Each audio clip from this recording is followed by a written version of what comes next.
हम लोग केमिस्ट्री का फर्स्ट चैप्टर 10th क्लास का पूरा अच्छे से पढ़ चुके हैं। अब हम लोग पढ़ने वाले हैं आज केमिस्ट्री के सेकेंड चैप्टर का सिलेबस। आज हम लोग सिलेबस पढ़ेंगे। देखिए, सिलेबस पढ़ना बहुत ज़रूरी है यार। बिना सिलेबस अगर कोई चैप्टर पढ़ाते हैं तो उसमें बहुत सारे टॉपिक छूट जाते हैं। जैसे यूट्यूब पर सारा कोई भी टीचर सब टॉपिक तो नहीं पढ़ा सकते हैं, आपको मेन टॉपिक ही पढ़ाते हैं। लेकिन आप जहाँ क्लास जाते हैं स्कूल या ट्यूशन में, वहाँ आपको तो सारा टॉपिक पढ़ाया जाएगा। हर टॉपिक ज़रूरी होता है क्योंकि उसका कनेक्शन आगे से रहता है। और देहात में क्या होता है कि वहाँ पर लोग बस बिहार बोर्ड या कोई भी बोर्ड का आप हो, वहाँ पर उसको बोर्ड मतलब पास करने के लिए पढ़ाया जाता है। नहीं यार, पढ़ना केवल इसलिए ज़रूरी नहीं होता कि आप मतलब परीक्षा पास कर जाएंगे। तो सिलेबस हम लोग देखिए आज जानते हैं। ही साथ गार्जियन को भी थोड़ा सा इस पर ध्यान देना चाहिए। जैसे मान लीजिए कि आपके घर में कोई भी बच्चा कहीं जा रहे हैं पढ़ने, तो इस टॉपिक में कोई भी एक टॉपिक उठा दीजिए, पूछिए कि भाई ये चैप्टर पढ़ाई हुआ, सेकेंड चैप्टर पढ़ाई हुआ है केमिस्ट्री का, तो हुआ है। कोई भी टॉपिक उठा के पूछिए कि ये चीज़ पढ़ाई हुआ है कि नहीं हुआ है, बताइए इसका क्या होता है। अब पूछिए, अगर उसको चेहरे से पता चल जाए, बताने इसका मतलब उसको पता है, तो 2-4 मिनट का ही काम होता है। अपन बच्चों के बारे में जान सकते हैं कि वो सही से पढ़ता है या फिर पढ़ाया जाता है सही से कि नहीं। तो देखिए, हम बारी से टॉपिक को जानते हैं।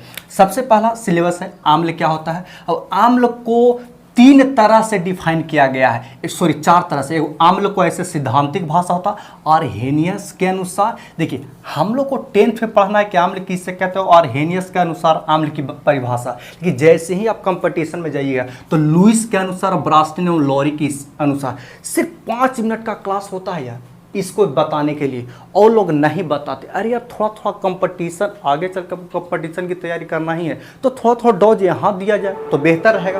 तो इसके हिसाब से भी आम्ल का परिभाषा जानना है। आम्ल के गुण क्या होता है, भौतिक गुण और रासायनिक गुण। जैसे बाहरी से किसी का शकल देखिए, गोर करिए, नाटा मोटा, ये भौतिक गुण है। और अंदर पता है कि बीमार है, कैंसर होले, ये होले वो होले, तो सब रासायनिक गुण के अंतर्गत आता है। तो इसको गुण भौतिक और रासायनिक। इसका प्रयोग कैसे किया जाता है, कहाँ किया जाता है, तो घर में प्रयोग कहाँ कहाँ कर सकते हैं, इंडस्ट्री में प्रयोग कहाँ, मतलब 2 जगह प्रयोग किया जाता है। ठीक है। भस्म उसी प्रकार से, भस्म किसे कहते हैं, और हेनियस के अनुसार, लुईस के अनुसार, ब्रास्टन और लॉरी के अनुसार इसका गुण क्या होगा, इसका प्रयोग कहाँ होगा। ठीक है। विद्युत अपघट्य क्या होता है, विद्युत अनपघट्य क्या होता है, आयनन किसे कहते हैं, तनुकरण से आप क्या समझते हैं, आम्ल की शक्ति क्या होता है, मतलब 2 प्रकार के, प्रबल अम्ल और दुर्बल अम्ल। उसी प्रकार से भस्म की शक्ति, प्रबल भस्म, दुर्बल भस्म। ठीक है। सांद्र अम्ल किसे कहते हैं, तनु अम्ल किसे कहते हैं, सूचक किसे कहते हैं। सूचक कितने प्रकार के होते हैं, तो 3 प्रकार के होते हैं। ठीक है। सूचक में रंग परिवर्तन, बहुत सारे सूचक, जितने सूचक होंगे उसमें रंग परिवर्तन किस प्रकार से होता है। ठीक है। पीएच स्केल क्या है, पीएच मान किसे कहते हैं। बहुत सारे पदार्थों में पीएच मान के, जैसे नींबू हो गया, सिरका हो गया, पेशाब हो गया, खून, इस सब में पीएच मान कितना होता है। पीएच का महत्व क्या है हमारे दैनिक जीवन में, पीएच वैल्यू का क्या जीवन में हमारा महत्व है। लवण किसे कहते हैं, लवण का निर्माण 2 मूलक से होता है, मूलक किसे कहते हैं। लवण का निर्माण कैसे करते हैं, लवण के कितने प्रकार होते हैं, वर्गीकरण तो 5 प्रकार के होता है। इसका लवण का उपयोग, वही उपयोग तो दोनों जगह, कहाँ कहाँ, एक घरेलू उपयोग, एगो औद्योगिक उपयोग, दोनों जगह पढ़ना होता है। पदार्थों में आम्ल के नाम, मैंने बहुत सारे पदार्थ, उसमें कौन कौन से आम्ल पाए जाते हैं। ठीक है। उसके बाद नमक, नमक प्राप्त कहाँ से होता है, प्राप्ति स्थान। नमक के गुण क्या है, उपयोग कहाँ कहाँ करते हैं। खाने वाला सोडा, खाने वाला सोडा क्या होता है, इसको कैसे बनाया जाता है, इसका गुण कहाँ क्या क्या होता है, इसका उपयोग कहाँ कहाँ करते हैं। उसी प्रकार से धोने वाला सोडा क्या होता है, इसे कैसे बनाया जाता है, इसका गुण क्या होता है, इसका उपयोग क्या होता है। और दोनों सोडा में अंतर, खाने वाला सोडा और धोने वाला सोडा, कहने गया यार, धोने वाला सोडा, ये दोनों में अंतर पूछा भी है एग्जाम में। विरंजक चूर्ण क्या होता है, कैसे बनाया था, इसका गुण क्या होता है, उपयोग क्या होता है। उसी तरह से प्लास्टर ऑफ पेरिस क्या होता है, बनाने की विधि क्या है, गुण क्या है, प्रयोग कहाँ कहाँ करते हैं। ठीक है।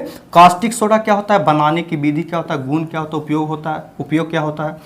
अब जलयोजित लवण किसे कहते हैं, अनाद्र लवण किसे कहते हैं, प्रस्वेद लवण किसे कहते हैं।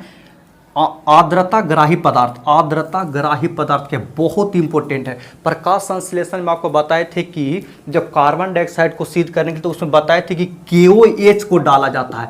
KOH आर्द्रता ग्राही पदार्थ होता है, इसलिए कार्बन डाइऑक्साइड को सोख लेता है। तो ये जानना जरूरी है। नौसादर क्या होता है, इसे कैसे बनाया जाता है, इसका गुण क्या होता है, इसका उपयोग क्या होता है। उसी प्रकार से तूतिया यानी नीला थोथा क्या होता है, इसको कैसे बनाया जाता है, इसका गुण क्या होता है, इसका उपयोग क्या होता है। सिंदूर क्या होता है, कैसे बनाया जाता है, इसका गुण क्या होता है, उपयोग कहाँ होता है। इसमें तो और भी टॉपिक पढ़ने जो कंपनी, जैसे में आपको फिटकिरी पढ़ना होता है, बफर विलेन क्या होता है, ये सभी टॉपिक पढ़ना है, लेकिन वो सब थोड़ा ज़्यादा एक्स्ट्रा हो गया, लेकिन इतना पढ़ना बहुत ज़रूरी है। आप इसका स्क्रीनशॉट लीजिए और आपको डिस्क्रिप्शन में भी ये सब आपको PDF मिल जाए।